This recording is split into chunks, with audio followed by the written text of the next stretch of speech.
नमस्कार दोस्तों, आप सभी का मेरे चैनल पर एक बार फिर से स्वागत है। आज मैं आपके समक्ष प्रस्तुत करूंगी नवरात्रि में सुनने वाला बेहद ही शक्तिशाली माँ दुर्गा का दुर्गा सप्तशती का दूसरा अध्याय। तो आइए प्रारंभ करते हैं। महर्षि मेधा बोले, प्राचीन काल में देवताओं और असुरों में पूरे 100 वर्षों तक घोर युद्ध हुआ। देवराज इंद्र देवताओं के नायक थे। इस युद्ध में देवताओं की सेना परास्त हो गई और इस प्रकार संपूर्ण देवताओं की जीत महिषासुर इंद्र बन बैठा। युद्ध के पश्चात हारे हुए देवता प्रजापति श्री ब्रह्मा को साथ लेकर उस स्थान पर पहुँचे जहाँ पर कि भगवान शंकर विराजमान थे। देवताओं ने अपनी हार का सारा वृतांत भगवान श्री विष्णु जी और शंकर जी को सुनाया। वे कहने लगे, हे प्रभु, महिषासुर सूर्य, चंद्रमा, इंद्र, अग्नि, वायु, यम, वरुण, अन्य देवताओं के सब अधिकार छीनकर स्वयं अधिष्ठाता बन बैठा है। उसमें समस्त देवताओं को स्वर्ग से निकाल दिया है। वे मनुष्यों की तरह पृथ्वी पर विचर कर रहे हैं। दैत्यों की सारी करतूत हमने आपको सुना दी है और हम आपकी शरण में इसलिए आए हैं कि आप उनके वध का कोई उपाय सोचें। देवताओं की बातें सुनकर श्री हरि और शंकर जी को दैत्यों पर बड़ा गुस्सा आया। उनकी भौहें तन गईं, आंखें लाल हो गईं।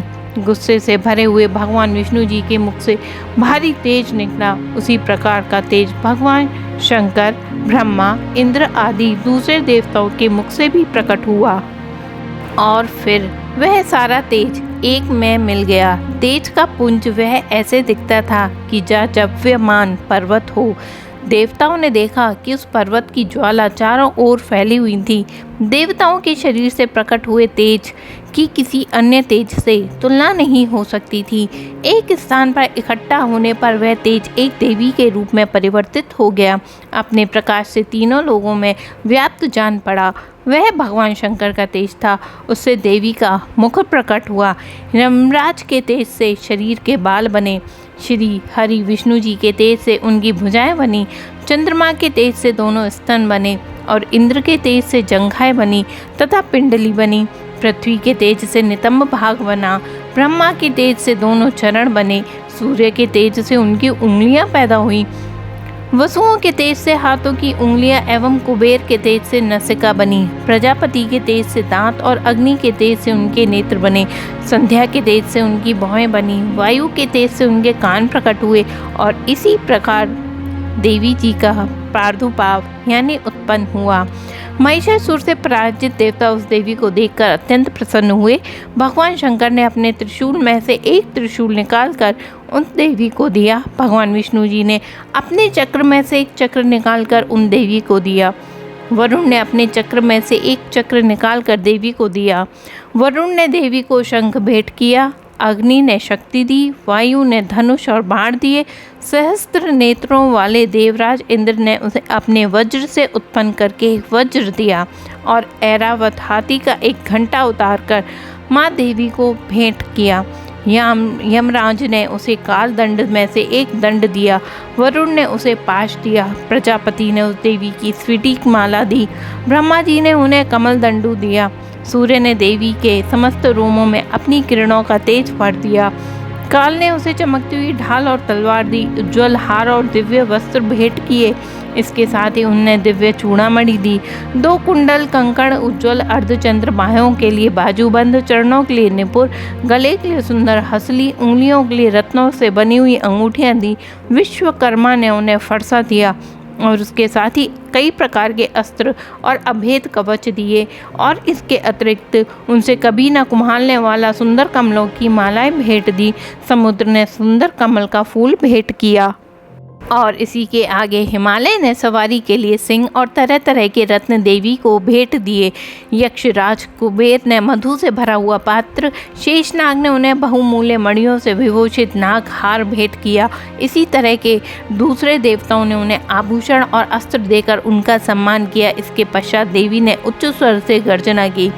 उनके इस भयंकर नाद से पूरा आकाश गूंज उठा। देवी का वह उच्च स्वर से किया हुआ सिंहनाद समाना सका आकाश के सामने बहुत ही छोटा प्रतीत होने लगा। उसने बड़े जोर की प्रतिध्वनि हुई, जिसके समस्त पूरे विश्व में हलचल मच गई। समुद्र कांप उठा, पृथ्वी डोलने लगी और सारे पर्वत हिलने लगे। देवताओं ने उस समय प्रसन्न हो सिंहवाचिनी जगतमयी देवी से कहा, देवी तुम्हारी जय हो। इसके साथ ही महर्षियों ने भक्ति भाव से विनम्र होकर उनकी स्तुति की। संपूर्ण त्रिलोकी के शोकमग्न देखकर दैत्यगण अपनी सेनाओं के साथ हथियार लेकर सजकर उठ खड़े हुए। महिषासुर के क्रोध की कोई सीमा नहीं थी। उसने क्रोध में भरकर कहा, ये सब क्या उत्पात है। फिर उसने अपनी सेना के साथ उस ओर दौड़ा जिस ओर से भयंकर नाद का शब्द सुनाई दिया था, और आगे पहुंचकर उसने देवी को देखा, जो कि प्रभा से तीनों लोगों को प्रभावित कर रही थी। उसके चरणों के भार से पृथ्वी दबी जा रही थी। माथे के मुकुट से आकाश में एक रेखा बन गई थी। उसके धनुष की टंकोर से सब लोग क्षुब्ध हो रहे थे। देवी ने अपनी सहस्त्रों भुजाओं को संपूर्ण दिशाओं में फैलाए खड़ी थी। इसके पश्चात उनका दैत्यों के साथ युद्ध छिड़ गया। कई प्रकार के अस्त्र शस्त्रों में सभी दिशाएं उद्भाषित होने लगी। महिषासुर की सेनापति शितुर नामक महान असुर था। वह आगे बढ़कर देवी के साथ युद्ध करने लगा और दूसरे दैत्यों की चतुरंगिणी सेना के साथ चामर भी लड़ने लगा। 7,000 महारथियों को साथ लेकर उद्रक नामक महादैत्य आकर युद्ध करने लगा। महाहनु नामक असुर 1 करोड़ रथियों को लेकर, असीलोमा नामक असुर 5 करोड़ सैनिकों को साथ लेकर युद्ध करने लगा। वाशकल नामक असुर 60 लाख असुरों के साथ युद्ध में आ गया। विडाल नामक असुर 1 करोड़ रथियों सहित लड़ने लगा। इन सब के अतिरिक्त भी हजारों असुर हाथी घोड़ों के साथ लेकर देवी से लड़ने लगे।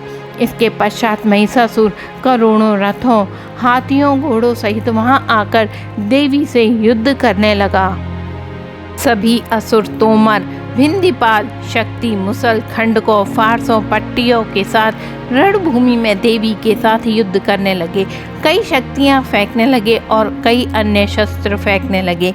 इसके पश्चात सबके सब दैत्य अपनी अपनी तलवारें हाथों में लेकर देवी की ओर दौड़े, उसे मार डालने का उद्योग करने लगे।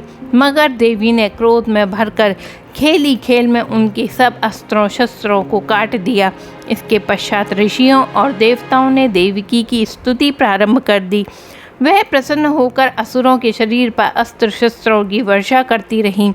देवी का वाहन भी क्रोध में भरकर दैत्य सेना में इस प्रकार विचरण करने लगा जैसे कि वन में दावानल फैल रहा हो। दावानल का अर्थात है कि आग फैल रही हो। युद्ध करती हुई देवी ने क्रोध में भरकर जितने श्वासों को छोड़ा वह परंतु सैकड़ों हजारों गणों के रूप में परिवर्तित हो गए। फरसों, भिंदपाल, खड़ग, पट्टिश आदि अस्त्रों के साथ दैत्यों से युद्ध करने लगे। देवी की शक्ति से बढ़े हुए वह गण दैत्यों का नाश करते हुए ढोल, शंख, मृदंग आदि बजा रहे थे।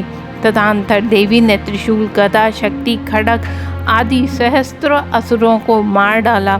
कितनों को घंटे भर की आवाज़ में ही यमलोक पहुंचा दिया। कितने ही असुरों को उसने अपने पास में बांधकर पृथ्वी पर घसीटा और न जाने कितनों को अपनी तलवारों से टुकड़े टुकड़े कर दिए और कितनों को गदा की चोट से धरती पर सुला दिया। कई दैत्य मूसल की मार से घायल होकर रक्त वमन करने लगे और कई शूल से छाती फट जाने के कारण पृथ्वी पर लेट गए और न जाने कितनों की बाढ़ से कमर टूट गई। देवताओं को पीड़ा देने वाले दैत्य कट कट कर मरने लगे। कितनों की बाहें अलग हो गईं, कितनों की ग्रीवाएं कट गईं, कितनों के सर कटकर दूर भूमि पर लुढ़क गए, कितनों के शरीर बीच में से कट गए, कितनों की जंघाएं कट गईं और पृथ्वी पर गिर गईं। कितने ही सर व पैरों के कटने पर भूमि पर उठ खड़े हुए, शस्त्र हाथ में लेकर फिर भी देवी से लड़ने लगे। कई दैत्यगण भूमि में बाजों की धुनी के साथ नाच रहे थे। कई असुर जिनके सर कट चुके थे वे बिना सर के धड़ से ही हाथ में शस्त्र लिए हुए खड़े हो रहे थे। दैत्य रह रहकर ठहरो ठहरो कहते हुए देवी को युद्ध के लिए ललकार रहे थे। यहाँ पर घोर संग्राम हुआ और वहाँ की भूमि रथ, हाथी, घोड़ों और असुरों की लाश से भर गई। असुरों की सेना के बीच में रक्तपात होने के कारण रुधिर की नदियाँ बहने लगी थीं। और इस तरह देवी ने असुरों की विशाल सेना को क्षण भर में इस तरह से नष्ट कर डाला जैसे तृष्ण काष्ठ के बड़े समूह को अग्नि से नष्ट कर डालती है। और देवी का सिंह भी गर्दन के बालों को हिलाता हुआ बड़ा शब्द करता हुआ असुरों के शरीर से मानो उनके प्राणों को ढूंढ रहा था। वहाँ देवी गणों में जब दैत्यों के साथ युद्ध किया तो देवताओं ने प्रसन्न होकर आकाश से उन पर पुष्पों की वर्षा की। और इस तरह से माँ दुर्गा का दुर्गा सप्तशती का दूसरा अध्याय यहाँ पर समाप्त होता है। आप सभी का दिन शुभ और मंगल हो। माँ देवी की कृपा आप पर बनी रहे।